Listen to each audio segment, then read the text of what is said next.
अगर मैं सीढ़ियों से गिरा और मेरा हाथ टूट गया तो मुझे कोई मेटल रॉड या प्लास्टर लगवाने की जरूरत नहीं है अपने हाथ में। मैं लगाऊंगा गोंद यानी कि ग्लू अपने हाथ में और मेरी हड्डी 3 मिनट के अंदर ठीक हो जाएगी। ऐसा मुमकिन होने वाला है। चाइना के साइंसदानों की जानिब से एक ऐसी ग्लू बनाई जा रही है जो हड्डियों को 3 मिनट के अंदर जोड़ सकती है। इस ग्लू का नाम रखा गया है बॉन 02। इस ग्लू को इंसान की हड्डी पर एक इंजेक्शन के थ्रू लगाया जाता है। अगर आपका एक्सीडेंट हुआ है, आपकी हड्डी टूट गई है और बहुत ज्यादा खून निकल रहा है, फिर भी ये ग्लू काम करेगी।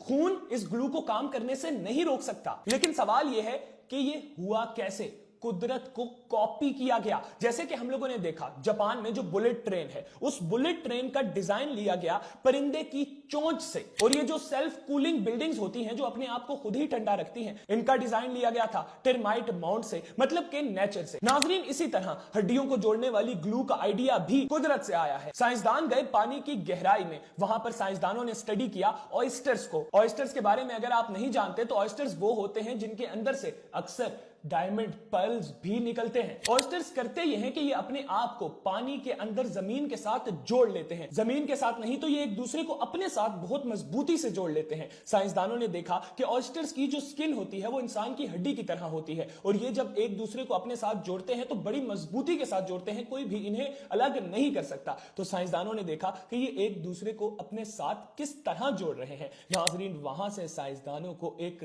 ग्लू मिली, जिसके बाद साइंसदानों ने उसी तरह की एक ग्लू बनाई। एक शख्स का हाथ टूटा, उसकी हड्डी डिस्प्लेस हो गई, जिसके बाद साइंसदानों की जानिब से उस जगह पर ग्लू लगाई गई और यकीन मानिए कि 3 मिनट के अंदर उस शख्स का हाथ दोबारा से ठीक हो गया। अब माहिरीन का यह कहना है कि बहुत जल्द ये ग्लू आम मार्केट में भी अवेलेबल होगी। मतलब कि अगर आपका एक्सीडेंट होता है, आपकी हड्डी टूट जाती है, तो आप ग्लू लगाएंगे और 3 मिनट के अंदर आप दोबारा ठीक। आप लोग इसके ऊपर क्या राय रखते हैं? जरूर कमेंट सेक्शन में अपनी राय का इज़हार कीजिएगा। इसके साथ ही मुझे दीजिए इजाजत। अल्लाह हाफिज।